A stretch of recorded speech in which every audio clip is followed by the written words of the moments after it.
ইফতারের টেবিলে যদি একটা ক্রিসপি স্প্রিং রোল থাকে তাহলে কিন্তু খারাপ হয় না। আর সেই স্প্রিং রোলের পুরটা যদি হয় একটু ভিন্ন তাহলে তো কথাই নেই। আসসালামু আলাইকুম everyone, welcome back to my channel Sumi's baking and cooking. আজকের পর্বে আমি আপনাদের সাথে একটু ভিন্ন স্বাদের নুডলসের স্প্রিং রোলের রেসিপি শেয়ার করব। আশা করছি আজকের রেসিপিটি আপনাদের সবার ভালো লাগবে। যদি ভালো লাগে তাহলে প্লিজ চ্যানেলটিকে সাবস্ক্রাইব করবেন আর পাশে থাকা বেল আইকনটিও প্রেস করে দিবেন। চলুন তবে আজকের পর্ব শুরু করা যাক। প্রথমে আমি চুলায় একটি প্যান বসিয়ে তার মধ্যে দিয়ে দিচ্ছি 3 টেবিল চামচ পরিমাণ তেল। তেলটা কিছুটা গরম হয়ে যাওয়ার পরে এর মধ্যে দিয়ে দিচ্ছি 1/3 কাপ পরিমাণ পেঁয়াজ কুচি। পেঁয়াজটাকে এখন আমি হালকা গোল্ডেন হয়ে যাওয়া পর্যন্ত ভেজে নিব। যখন পেঁয়াজের মধ্যে হালকা গোল্ডেন ভাব চলে আসবে তখন এর মধ্যে আমি দিয়ে দিচ্ছি প্রায় 2.5 কাপ পরিমাণ পানি। পানির মধ্যে এখন দিয়ে দিচ্ছি 1/2 কাপ পরিমাণ গাজর। আমি এখানে গাজরটাকে গ্রেটার দিয়ে গ্রেট করে নিয়েছি। 3-4টা দিয়ে দিচ্ছি কাঁচামরিচ কুচি। সয়া সস দিয়ে দিচ্ছি 1 চা চামচ। এরপরে দিয়ে দিচ্ছি টমেটো সস 2 টেবিল চামচ। আপনারা কিন্তু টমেটো সসের পরিবর্তে চাইলে এখানে চিলি সসও ব্যবহার করতে পারবেন।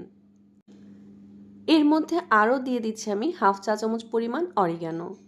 এখন সব কিছুকে একসাথে ভালোভাবে মিশিয়ে নিয়ে অপেক্ষা করব পানিটা গরম হওয়া পর্যন্ত। যখন পানিটা গরম হয়ে যাবে আর বলক চলে আসবে তখন এর মধ্যে আমি নুডলসের মধ্যে যে মশলা থাকে সেই মশলা দিয়েছি আর দিয়েছি 2 প্যাকেট পরিমাণ নুডলস। এখানে আপনারা যে কোনো নুডলসই ব্যবহার করতে পারবেন। ঢেকে এই নুডলসটাকে আমি রান্না করে নিয়েছি।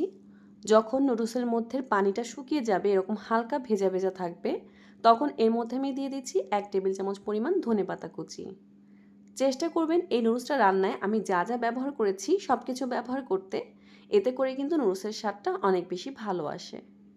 সব কিছুকে একসাথে মিশিয়ে নেওয়া হয়ে গেলে আমার নুডলসটা তৈরি হয়ে গিয়েছে। নুডলসটাকে এখন আমি চুলা থেকে নামিয়ে নিব আর পুরোপুরি ঠান্ডা করে নিব। ঠান্ডা হয়ে যাওয়ার পরে কিন্তু নুডলসটা আরও কিছুটা শক্ত হয়ে যাবে। এখন আমি একটি আঠা তৈরি করে নিব। এজন্য একটি বাটির মধ্যে আমি দিয়ে দিচ্ছি 2 টেবিল চামচ পরিমাণ ময়দা। আর এই ময়দাটাকে স্মুথভাবে গোলানোর জন্য যতটুকু পানি দরকার ততটুকু পানি আপনারা ব্যবহার করবেন। আমার এখানে প্রায় 2 টেবিল চামচের মতো পানি লেগেছে। এই মিশ্রণটাকে আমি একটি সাইডে রেখে দিচ্ছি, এটাকে আমরা পরে ব্যবহার করব। আজকের স্প্রিং রোলটা তৈরি করার জন্য আমি এখানে রেডিমেড সমুচা শিট ব্যবহার করেছি। এখন শিটের এক সাইড থেকে আমি তৈরি করে রাখা নুডলসের পুরটা দিয়ে দিচ্ছি। পুরটাকে একটু লম্বা করে দিতে হবে, এতে করে শেপটা সুন্দর আসবে।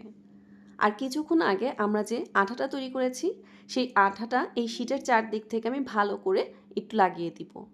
এতে করে রোলটা ভাঁজ করার পরে আর এটা খুলে আসবে না।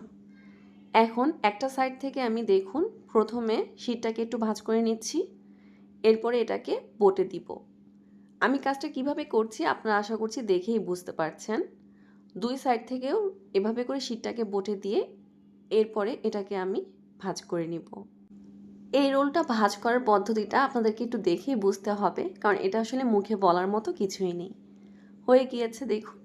এভাবে করে আমি বাকি সবগুলো রোল এখন বানিয়ে নিব। রোলগুলোকে ভাজার জন্য চুলায় আমি কিছুটা তেল গরম করে নিয়েছি। এরপর একে একে এর মধ্যে আমি রোলগুলোকে দিয়ে দিচ্ছি। আর মিডিয়াম আঁচে উল্টে পাল্টে এই রোলগুলোকে আমি হালকা ব্রাউন হয়ে যাওয়া পর্যন্ত ভেজে নিব। আর রেডিমেড সমুচা শিটগুলো কিন্তু খুব তাড়াতাড়ি ভাজা হয়ে যায়, তাই অবশ্যই এভাবে উল্টে পাল্টে ভাজবেন, না হলে কিন্তু কোনো এক সাইড থেকে এগুলো পুড়ে যাবে। যখন এরকম সুন্দর একটা কালার চলে আসবে তখন রোলগুলোকে আমি তেল থেকে উঠিয়ে নিচ্ছি। হয়ে গিয়েছে আমার খুবই মজাদার ভিন্ন স্বাদের নুডলসের স্প্রিং রোল। এই রোলগুলো কিন্তু ভাজার অনেকক্ষণ পর পর্যন্ত ক্রিস্পি থাকে। একটি রোল আমি আপনাদেরকে একটু ভেঙে দেখাচ্ছি।